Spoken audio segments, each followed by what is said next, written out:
Hey, what's up, everyone, and welcome to the Jim Carrey Project. This is the project where we are watching all of Jim Carrey's movies in chronological order. I'm your host, Brian Kondrach, and with me, as always, is Carrie Grant. And today we just finished watching Me, Myself, and Irene, as I lean out of the thing. This was released on June 23rd, 2000. It's a Farrelly Brothers movie. It stars Jim Carrey, Renee Zellweger, Chris Cooper, Robert Forster, and Richard Jenkins. So yeah, what'd you think?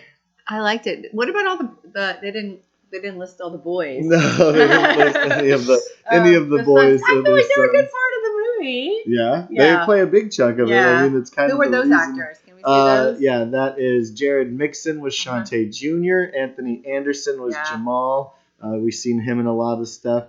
And then Mongo Brownlee was Lee Harvey. He doesn't even have an IMDb picture on his thing. So obviously this might have been like his only. He looked familiar though. I think I've seen it in something else. Anyway, well, I think the boys were such a great part of the movie. Yeah. Are those? Yeah, those are the adult ones. Yeah. There must have been kid versions of the same. Yeah, people. There were. But there's. Sorry, I got distracted. Andrew Phillips, Jeremy Malik Leggett, and another one. Yeah. Tony Cox was the one. Anyway, I did like it. Yes. Yeah, I did like it. Yeah. Did you like it? Yeah, I've seen it a couple times before. It's one of those ones that shows up on TV every now and then, albeit with quite a few edits. I bet. Yeah, I bet it was different.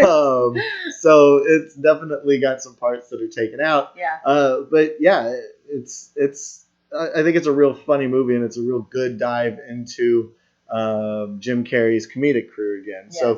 So we just finished watching. We just watched Truman Show. We just watched Man on the Moon. Yes. And this is his first leap back into comedy from those two serious movies. Yeah. So raunchy, dirty, not black comedy. Oh no, that's what I wrote raunchy down. Raunchy comedy on this one. This thing, so I didn't even know Farrelly when we started. I didn't even see their names when we started. Maybe I wasn't paying attention, but so I did not know it was Farrelly when we started it or ever until it was over. Over. It's a Farrelly. And then I was like, oh, okay, because I was like, this movie is so strange, and I literally wrote down it is.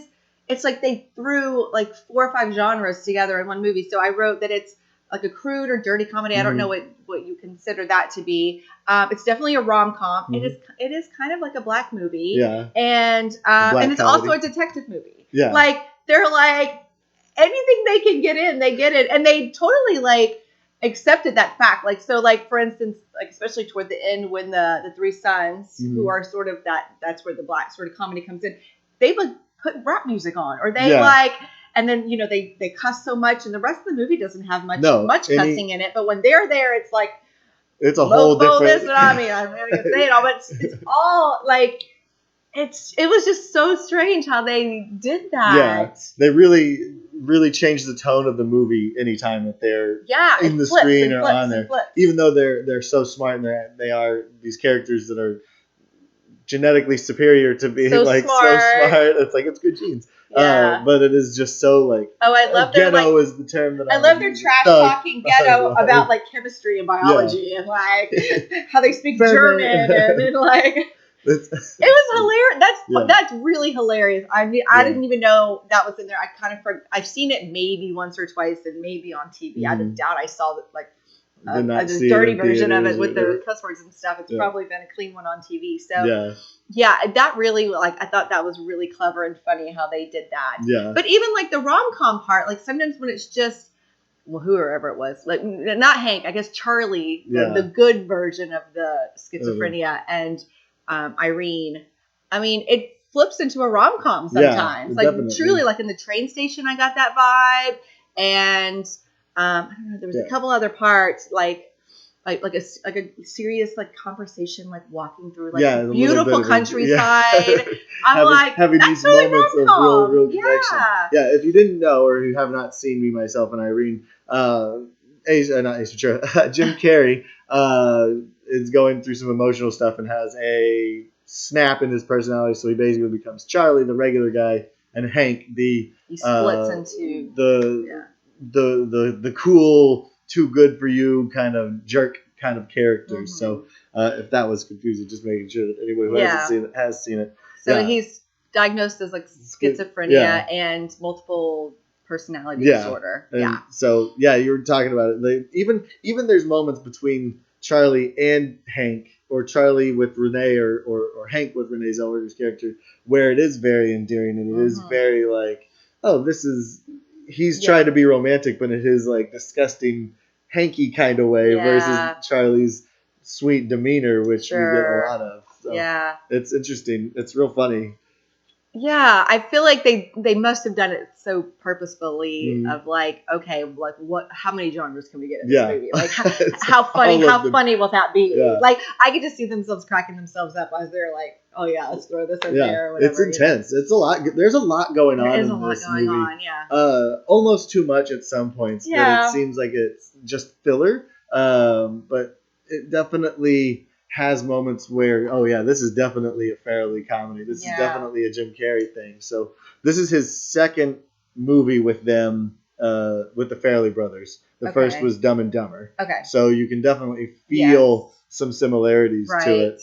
It's a road trip. The whole I just realized the whole movie is the second movie of the Farrelly brothers is him going on a road trip with somebody else. Yeah. Which is exactly what happens in Dumb and Dumber. That is true. That is totally true. Yeah. It's funny. Yeah, I mean, I think like there definitely was maybe some filler pieces or parts they probably could have cut out, or it felt a little repetitive a bit. I guess during the chase part of the cops or the cops and who are also the bad guys. Yeah. They are pretending to be cops, are chasing them, and like what's happening with that. I felt like there's probably a couple little scenes and stuff they could have taken out. Whitey was funny. Don't know if it was necessary. Yeah. But that was part of the road trip. He's the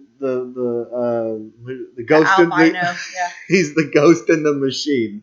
If you've ever heard that phrase, or the God in the machine, the ghost in the machine. It's a theater term, and it's a way that like if it's the God in the machine, which I think it was, is at the end of plays or the end of some movies and stuff. There's a divine intervention that is the thing that's the answer to all of the questions we've ever had. There are like Shakespeare plays that literally. Yeah. God or interjects his will, and it's like, don't worry, I fixed it all. Okay. And so I just thought about it, that he is the ghost in the machine that is the one that saves everybody. He's the one that kills the bad guy. Yeah, he does. He's the one that kind of finds the farm at the end. Almost found them, didn't quite. But he's the one he joins the family. We realize he's not a murderer. We realize he's a really good guy that just needed a friend.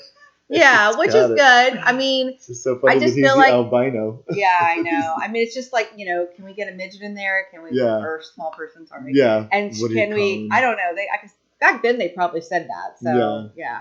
Can we get an albino in there? Can we get this in there? I mean, they throw everything in there, which is, I mean, I guess if you do it from a comedy point of view, then everyone's like, okay, well, that's what it is. I don't know. I don't know if people would still be offended by any of that anymore. But thinking about that and bringing that up, like there are a lot of things in this movie that don't seem like they hold up very well to 20 years of growth for the industry, the actors, like we still see a bunch of them. I think the guy who plays his older son, Anthony Anderson, does a bunch of. He has a TV show. I think he was in Blackish, which I've never seen it, but I mean he's still very active and changing the conversation about everything with black actors. And then the same thing with the guy who plays the Tony Cox, the limo driver who plays the black midget limo driver. Yeah. He's been in a lot of things. He was in Bad Santa,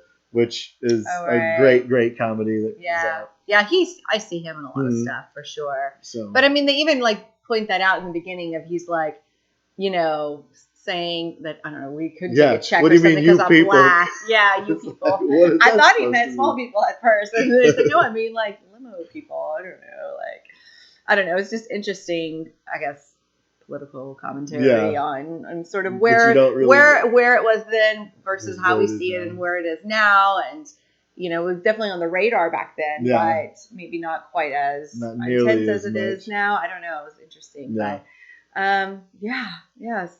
But a lot going on. Yeah. But so let's talk about Jim Carrey, because this is the Jim Carrey project. Sure. I was feeling like I love this movie just because it is him going back into comedy, doing the faces, doing the weird stuff, doing all of the crazy antics that he's known for. This big overacting, like we watched Liar Liar, and it's like that was the biggest that we have seen him so far. And then he does Truman Show and Man on the Moon, and it's just like calm-ish, but contained. Whereas in this one, the Farrelly brothers seem like they give him free reign and trust him from what their experience was before to just be like, go and be big. And he does like the mouth thing where he's on really dry with the medicine that he takes. But really the most... and the transition every time. Well, early on especially, there's a lot of transitions between when he's Charlie and then becomes Hank, or Hank and then Charlie, or whatever. And then later on, they kind of let that go, and he just kind of goes back and forth easily. That is probably one of the most impressive things about this movie is his transitions. And not just that it's like, it's never a smooth transition. Yeah. So you see him fighting himself a lot. Well, that's what happens, I feel like, at the end. I feel like there's like through the first, once he does split personality, there's a lot of, you see his, like, that, especially that first time, you see him do all this space, and then he's suddenly the other guy. And then you see that a few times, and then toward the end, where they're both present, like constantly almost, is where he really then lets it go and has to literally beat himself up. Which is such an incredible scene where he has to pick himself up as like Charlie faints, and then he has to like really pick himself up as Hank. He's got the control of his body for that kind of scene. Is so funny. And throwing himself into the back of a car only to then like jump literally right out of it as another character. It's really funny. It really shows just some of the versatility that Jim Carrey still can hold and still has, and what that everyone has loved him for at this point 6-7 years of major motion pictures going on. Sure. So he comes back into himself really well. And so this is what I find interesting too, is like early on he kind of did these things because he could do them. Yeah. And I feel like this movie and then Liar Liar, they had to find a reason. Like, why would you be that crazy? Why would you move around so much? Why would you make those faces?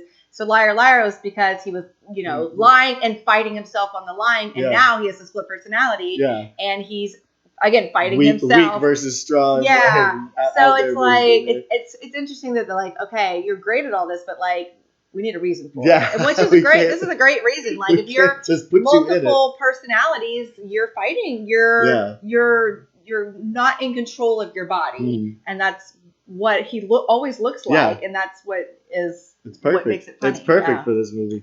I read that the Farrelly brothers actually had the title of the movie way before they had any script for it or had any characters or actors involved. Normally, like the title is the last thing, and they also they hire people just to. We can't think of a good title. We'll figure it out. Here's $1,000. Give us some options. That's funny that's what they had first. But they must have had an idea. For me, myself, and Irene had the idea that it was about a split personality person, and whatever. When it's me, myself, and Irene. Well, you've done that before. You thought of a title and like, okay, what can I write about this? What is it about? That's what we've got going on. One of the things I wanted to talk about is going into specifics on the transitions between Jim Carrey as Charlie versus Jim Carrey as Hank. It's just another reiteration of like you can see the wheels turning like before he snaps of like this this dark dwelling, and I just think that's such an amazing talent that Jim Carrey has, is to hold that kind of stuff in and like let us see the dark turnings. It's not acting. You feel like you really do see into his head, his body of like what is coming. That's hard. It's hard acting. You have to honest, what I think is like you have to truly believe it. You can't act that. You have to like truly believe it in yourself, and then the camera picks that up. But you're right. Like you could see it coming, and you could I don't know. And it's subtle. Lots of times it's very subtle. I feel like there's not a whole lot to talk about with this movie, honestly. We do get to see such a great, like, Jim Carrey comes back and is doing what Jim Carrey does best, which is being big, antic-y, and crazy. But, like, I mean, we could talk about everything. The guy from American Beauty was a very busy actor that year in 2090s. Was he in American Beauty? He was the neighbor in American Beauty. Yeah.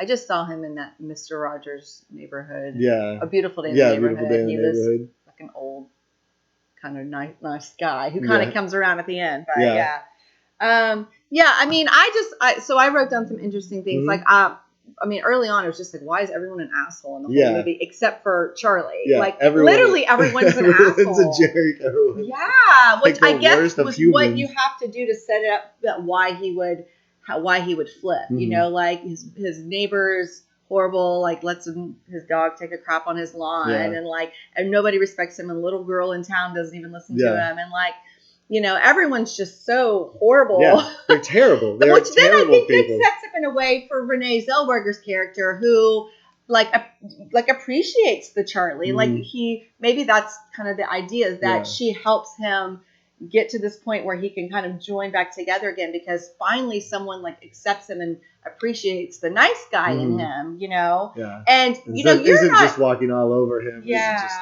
putting him down. Right. And she is introduced in a way where you're like, I'm not convinced. I'm not sure if she's a good person or not, because she's arrested, obviously. We don't really know for sure. Yeah. For me, not having seen it really, I didn't really know for sure if she was involved or not early on, or maybe she was hiding something. She seemed okay. And then kind of as it goes on, you're like, yeah, truthfully, I think she probably is innocent in this, and she probably is a nice person, and she's so nice and appreciative to Charlie. Yeah, and even Hank. I mean, she's very understanding of Hank, even when Hank is being kind of a jerk too. Yeah. But she still kind of is nice to him, and like, so yeah, I definitely now that I think about it, really sets up those two characters. Yeah, right? And it's real funny that early on Hank can call her out on exactly like what she is, like the failed model, failed actress who gets herself into this situation. Right. And she's like, no, I am totally smarter than that. I went to Cornell and did this. And then finally she admits to it. Yeah. And it's like, so they're both in this like terrible situation that they've put themselves into. Right. Him from not allowing emotions to show versus her, you know, being dishonest to herself and making bad decisions. Yeah. It's funny that they kind of have both have these split personalities that we see, whether his are actual physically endowed, and hers are emotionally. She's like, I'm trying to separate the two and trying to be honest about it. So yeah, I thought that was interesting. And then personally, I loved the scenery in the movie. Yeah, it's a beautiful place. It's so beautiful. Upstate New York. Yeah, I guess it was upstate New York. It looks like they filmed some of it in Vermont and stuff too. But it was like, I kept thinking I kept thinking that's so rom-com. Like, because, like, that's one of the reasons I like them, is like, sometimes I just like the scenery. Yeah, that's why people like Hallmark movies, because it's all snowy and like it's Christmas lit up. And like, honestly, I'm not even kidding. Like, girls just like that. I don't know why we like it, but we like it. It's just like, I don't care. The storyline sucks in the Hallmark movies. It's always the same. You know exactly what's going to happen, but it's all lit up and snowy. How lovely is that? You know, and that's why I felt with like, you know, they were up in the hills, even though there's like a dead cow on the road, but like behind it, it's like gorgeous, like rolling amazing. Green hills. And even I thought that train station was so cute. And like, I just, again, they threw the rom-com in. That kind of helped me a little bit. Really grabbed onto that one. Maybe you didn't even notice any of that much. I noticed it. It is a rom-com, albeit a very roundabout kind of way. Another thing I even wrote down, I was like, that narrator is weird. That's a fairy tale feeling. So it's fairy tale, detective movie, black comedy, rom-com, and then a crude comedy. Like, it is so many things. Just, I don't know, just so funny. And also, I was curious, when did I felt like, maybe this is just for me, because, you know, maybe I'm not as familiar with black comedy, but like, when did Friday come out? Was it around the same time? Oh, I don't even know. Because I felt like, because that's, to me, when it started to get more mainstream was after Friday. 95. Okay, so it was kind of out for a little bit then. Yeah. Because I definitely feel like... So, I don't know if you're using the term black comedy in is that the wrong way. What am I supposed to say? A black comedy or a dark comedy is No, I'm not talking about dark comedy. You're talking about... I'm talking about like Friday. Like what would you call comedy, the movie Friday? A comedy. No. there. I think it's geared. There's ones that are geared. It's a comedy / drama. I don't know. You're looking for a specific... I'm saying that I think there was a genre during that time that... No, I'm not saying black comedy is like... I mean, it was comedies that were featuring black actors. Yeah. Okay, that's what I mean to say. A comedy. It's a comedy, but that was not... I know. Sorry, I'm making you look like a jerk. You totally are, thank you. But it is... But I think that was a genre that had come out, like, there wasn't a lot of that before around this time. No, mid '90s and late '90s. I think there was a big shift in the culture, and especially in Hollywood, that went from like predominantly white people comedy to Right. stronger black leads in all of the comedies. Ice Cube, Ice T, the Wayans brothers. I think is probably where there was a lot of big shift. It was a genre, not a genre. You're right. It's comedy, but it was geared in a different way for sure. It was very much a big shift. Yes. Okay. Yeah. So that's what I'm saying. Yeah.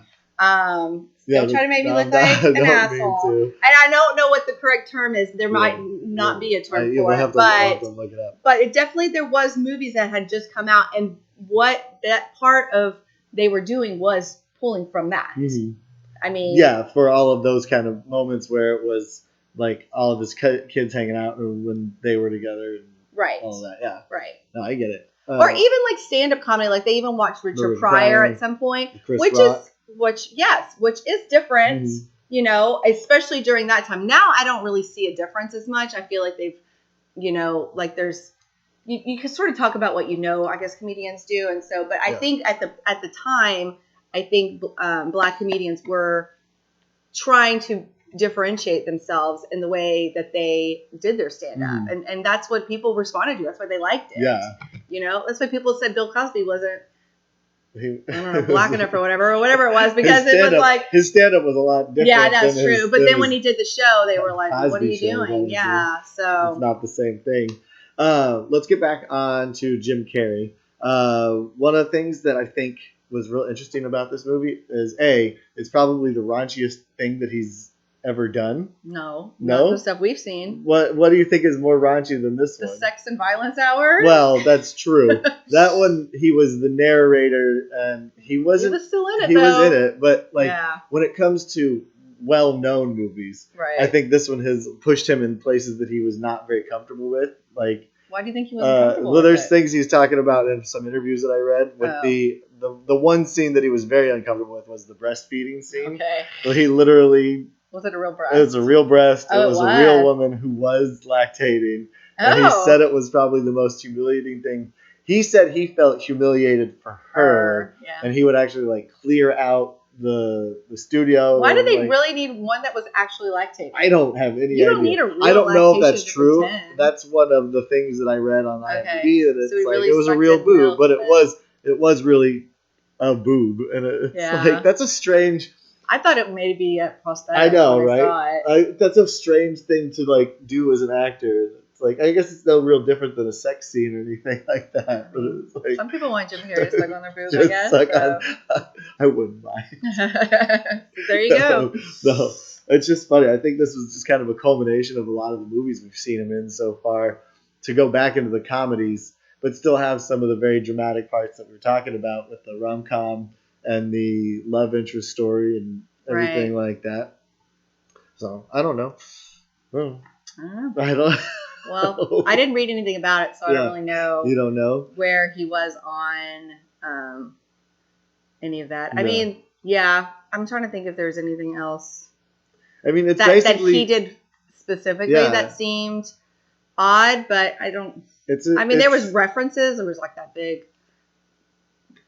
I don't know what you call it. I guess it's like a dildo. I don't know what it was. They had that in cake topper if you're in some state. They had a lot of that in there, but it never really showed him do anything or anything like that. So I'm just thinking like the spit takes, the bug stuff that we both kind of gagged on. Yeah. But that's not real. No, it's real bugs. No, I know, but it's pretty disgusting. Even that spit take, I just assumed that was it was computer CGI or whatever it was. Yeah. So like I didn't even think any of that. Like again, why would you? Yeah. I don't know. It's weird. It's there's not much substance to this movie other than like the comedy of him trying to come back into it and the Farrelly's for it, which is kind of sad because he got snubbed for a lot of awards and a lot of nominations coming up. No, for Truman Show and Man on the Moon.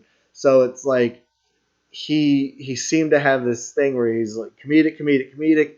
Okay, let's do some serious stuff and change kind of the perspective of things. Yeah. But people weren't necessarily on board with it, although both of those movies were fantastic. So he goes and swings back the opposite direction into this crazy Farrelly movie again. which then it kind of gets panned by audiences and critics. So it's like, well, what do you want? Do you know if they asked him, like, did they specifically say, hey, we want Jim Carrey for this? From what I read, it seemed like there were a couple of different options that they were looking at.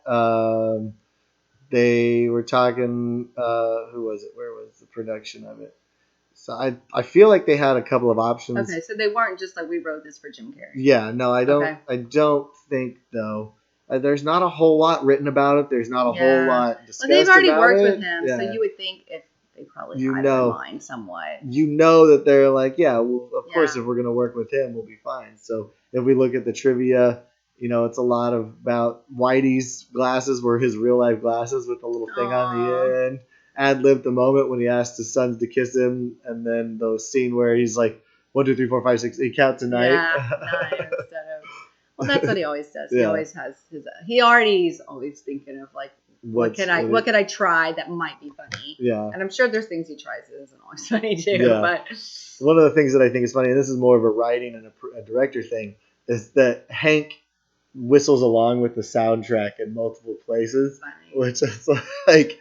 How do they even do that? Because they wouldn't have it playing while they're acting. No, but they could have it playing in the background of like what song is playing during the scene.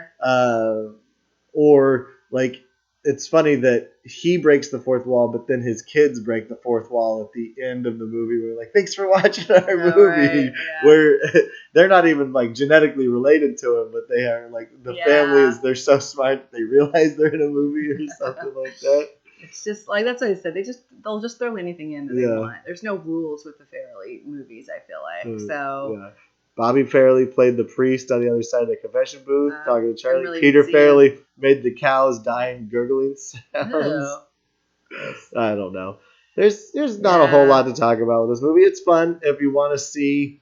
This is a trivia set in breastfeeding scene. Jim Carrey sucked on Shannon Worry's real boob, which had milk in them, which just seems like such a weird trivia thing to write on there. It's like, oh, whatever. It's a very like intimate thing to like suck I know, actual milk out. I know. It's a whole different thing. No wonder Kate thought it was odd. So let's go ahead and jump to the ratings because it's like I feel like we're not really doing a whole lot with this one. What would you give this? Oh, let's talk about budget actually. Go ahead. $51 million budget. Box office of 149. So meh. It was okay. It made its money back. Yeah. That's what I would have expected. Yeah. But people still know it's Jim Carrey and it's Renee Zellweger, who was pretty big at the time too. So 6.5. Yeah, I definitely. It's okay. Yeah, it's Jim Carrey coming back into comedy. I'll give it a 6. I was kind of bored at parts in it, but I think when we're seeing Jim Carrey fight with himself and get back into this big action comedy, big acting comedy, he does what he's trying to do, and he comes across as him fighting himself and literally having a split personality. Right. I was watching Renee Zellweger do an interview, and it was like, you never know what he's going to do because he'll literally turns it on and turns it off, which is incredible that he's able to do that and is so capable of doing that through all of his career. You just have to be prepared if you're acting with him. Yeah, so. Not to laugh. I thought she did great too. I liked her in this one. She was always solid in her rom-com kind of feel, and that's what I got from her on this. She had a lot going on in the 2000s as well. I think. Yeah, she did a lot of rom-coms during that time. I feel like so. They did start dating while they were filming this, I didn't know that. And then dated for a little while before I think she got. While she was also filming Bridget Jones's Diary. Okay. Is that the first one that she did? Yeah, 2001. So they were hanging out and then dated and then broke up after a couple of years. Nothing real serious on there. So cool. Let's go ahead and wrap this up. This has been the Jim Carrey Project. I'm your host, Brian Kondrach. And Carrie Grant. Thank you so much for joining us for me, myself, and Irene. Please check out our other videos. Hopefully you're out in the world and doing things again. So you can listen to us in our podcast form while you're driving in traffic again.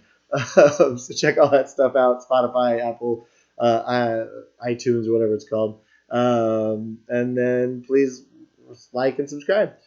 Join us next time. We're going to be watching How the Grinch Stole Christmas, which is a fantastic Christmas movie. So we will see you guys later. Bye. Have a great night.